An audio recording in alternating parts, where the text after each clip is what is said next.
तो अगर मैं आपसे कहूं कि भूटान भारत में शामिल होने जा रहा है, तो क्या आप हमारी बातों पर यकीन करेंगे? सीधी सी बात है कि आपका जवाब होगा बिल्कुल नहीं। देखिए, आजादी के समय भारत के पास यह पूरी तरीके से मौका था कि भूटान को भारत का हिस्सा बना लिया जाए। लेकिन वो अलग बात है कि नेहरू जी भारत का हिस्सा बनाने से ज्यादा लुटाने में इंटरेस्टेड थे, तो भला हम क्या ही कर सकते हैं। लेकिन अब फाइनली 70 सालों बाद ऐसी एक्सपेक्टेशन फिर से लगाई जा रही है कि सिक्किम की तरह ही भूटान भी भारत में शामिल हो सकता है। ऐसी एक्सपेक्टेशन इसलिए लगाई जा रही है क्योंकि फिलहाल के समय में भारत और भूटान के रिश्ते काफी ज्यादा बढ़ गए हैं। यहां तक कि यह भी बताया जा रहा है कि पिछले 1 या 2 महीने के भीतर ही भूटान के जो प्रधानमंत्री हैं वह दर्जनों बार भारत में आ चुके हैं, जिसमें कई बार अपने बयान में यह बात कह चुके हैं कि भारत ने इन्हें मोल्ड यानी कि ग्रो किया है। तो कभी यह मोदी को अपना बड़ा भाई और मेंटर यानी कि उपदेशक भी बता रहे हैं। इतना ही नहीं, बल्कि भूटान ने चीन के कई प्रस्ताव को ठुकराकर सीधे लात मार दिया है। तो ऐसे में सवाल यह उठता है कि आखिरकार भूटान की भारत के साथ इतनी ज्यादा नजदीकियां क्यों बढ़ रही है? क्या यह वाकई में पॉसिबल है कि भूटान भारत में मर्ज हो जाएगा और भारत का 29वां राज्य बन सकता है? और क्या ऐसे में भारत को अपने आप में भूटान को मर्ज कर लेना चाहिए या फिर भूटान को अलग ही रहने देना चाहिए? तो आइए पूरी डेवलपमेंट को इस वीडियो में समझते हैं। लेकिन आगे बढ़ने से पहले इस वीडियो को लाइक करके चैनल को सब्सक्राइब जरूर कर लीजिए, क्योंकि यह आपके लिए तो 1 सेकंड का काम है, लेकिन इससे हमारी काफी बड़ी मदद होती है।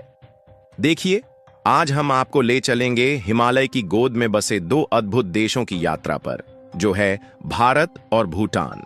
दरअसल देखा जाए तो भारत और भूटान के संबंध सदियों पुराने हैं। धार्मिक, सांस्कृतिक और आर्थिक स्तर पर दोनों देशों ने एक दूसरे का साथ निभाया है। भूटान में बौद्ध धर्म का प्रसार भारत से ही हुआ और आज भी दोनों देशों के लोग एक दूसरे की परंपराओं का सम्मान करते हैं। भारत ने भूटान के लिए वह सारी चीजें की है जिससे आज भी भूटान भारत को अपना बड़ा भाई कहता है। सबसे पहले आप इस मैप में ध्यान से देखिए, यह हमारा भारत है, जहां भारत के नॉर्थ ईस्ट राज्यों और चीन की सीमाओं से सटा हुआ यहां पर छोटा सा देश मौजूद है, भूटान, जो कि क्षेत्रफल के मामले में भारत के कई राज्यों से भी काफी हद तक छोटा है। जहां पर भूटान की सीमाएं भारत के कुछ राज्यों जैसे कि सिक्किम, पश्चिम बंगाल, असम और अरुणाचल प्रदेश से सटी हुई है। और इस तरीके से 3 ओर से तो भूटान भारत के राज्यों से ही घिरा हुआ है और एक ओर से चीन की सीमाएं भूटान से सीधे तौर पर सटती है। लेकिन इसी बीच जब हम अखंड भारत के मैप पर नजर डालें तो इसमें अफगानिस्तान, पाकिस्तान, तिब्बत, नेपाल, भूटान, बांग्लादेश और म्यांमार को भारत का ही हिस्सा दिखाया जाता है, जो कि अलग अलग समय में भारत से टूटकर अलग हो गए हैं। लेकिन आपको जानकारी के लिए बता दें कि पूर्णतया भूटान कभी भी भारत का हिस्सा नहीं था। यह हमेशा एक स्वतंत्र देश रहा है। हालांकि ऐतिहासिक रूप से भूटान और भारत के विभिन्न राज्यों के बीच गहरे संबंध रहे हैं। आपको बता दें कि 18वीं और 19वीं शताब्दी में ब्रिटिश ईस्ट इंडिया कंपनी का प्रभाव भारत में बढ़ा, लेकिन भूटान स्वतंत्र रहा। उसके बाद 1865 में ब्रिटिश सरकार और भूटान के बीच सिंचुला संधि हुई, जिसमें भूटान को कुछ क्षेत्रों से हाथ धोना पड़ा, लेकिन उसकी संप्रभुता बनी रही।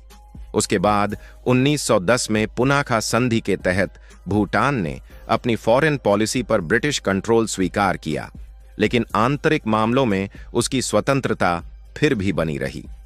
इसके बाद 1949 में Bharat Bhutan friendship treaty sign हुआ, जिसमें भारत ने भूटान की संप्रभुता को मान्यता दी और उसकी डिफेंस व फॉरेन पॉलिसी में सहयोग देने का वादा किया। अब बात करते हैं सिक्किम की। सिक्किम, जो कभी एक स्वतंत्र राज्य था, यह 1975 में भारत का 22वां राज्य बना। लेकिन यह प्रक्रिया इतनी सरल नहीं थी। राजनीतिक अनस्टेबिलिटी और आंतरिक संघर्षों ने इस मिलन को राह दिखाया। दरअसल 19वीं सदी में ब्रिटिश ईस्ट इंडिया कंपनी ने सिक्किम को एक प्रोटेक्टोरेट यानी कि संरक्षित राज्य बना दिया। उसके बाद 1947 में आजादी के बाद जब भारत आजाद हुआ तो सिक्किम ने खुद को एक स्वतंत्र देश बनाए रखा। लेकिन यह पूरी तरह से स्वतंत्र नहीं था। 1950 में भारत और सिक्किम के बीच एक समझौता हुआ जिससे सिक्किम भारत का संरक्षित राज्य बन गया। लेकिन फिर भी सिक्किम की सुरक्षा और विदेश नीति भारत के हाथों में आ गई, लेकिन आंतरिक शासन वहां के राजा चोग्याल के पास था।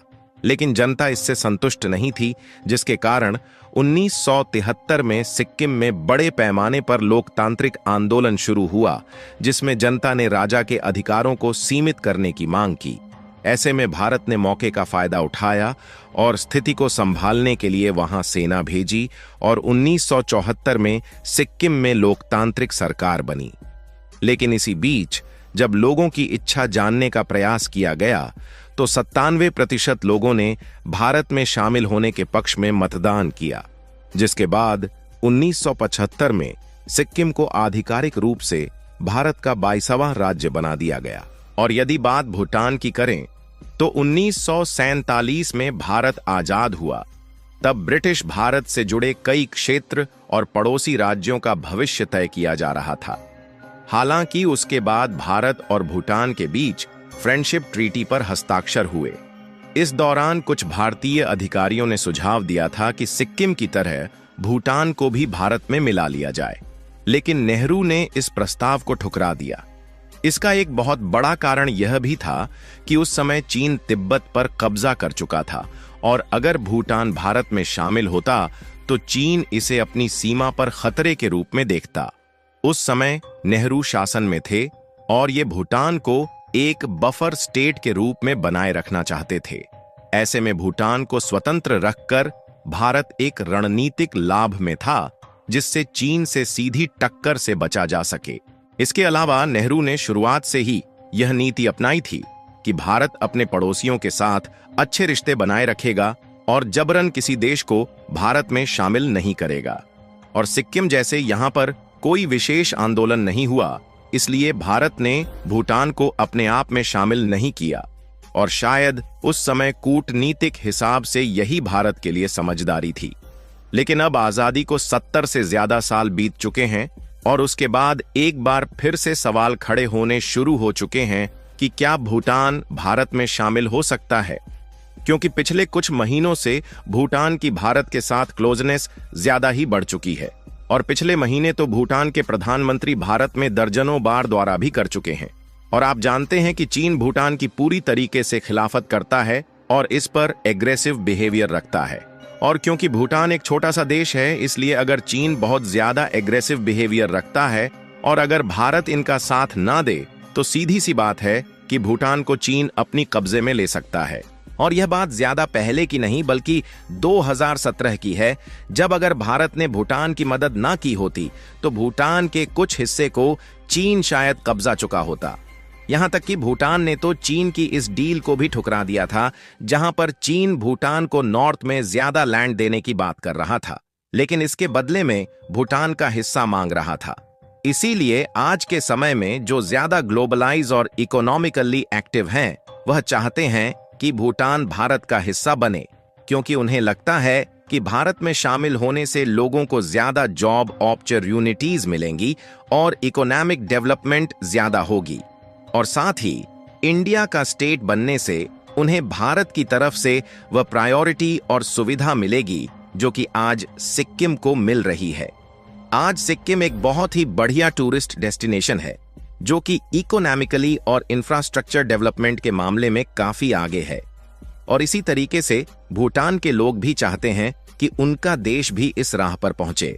फिलहाल अभी तक भूटान की तरफ से ऑफिशियली इस तरीके का कुछ भी नहीं कहा गया है, लेकिन चीन के बढ़ते प्रेशर के कारण इस बात का अनुमान है कि भूटान की स्थिति वही बन सकती है जो कि कभी सिक्किम की बनी थी। बाकी आप लोगों की इसके बारे में क्या राय है कि भूटान भारत में शामिल हो सकता है या फिर नहीं? अपनी राय कमेंट में जरूर बताएं और इस वीडियो को एक लाइक करके अपने मित्रों तक शेयर जरूर करें ताकि उन्हें भी जानकारी मिल सके। इसी तरह और भी नॉलेजेबल वीडियो देखने के लिए चैनल को सब्सक्राइब करके बेल आइकन को ऑल पर जरूर सेलेक्ट करें। जय श्री राम।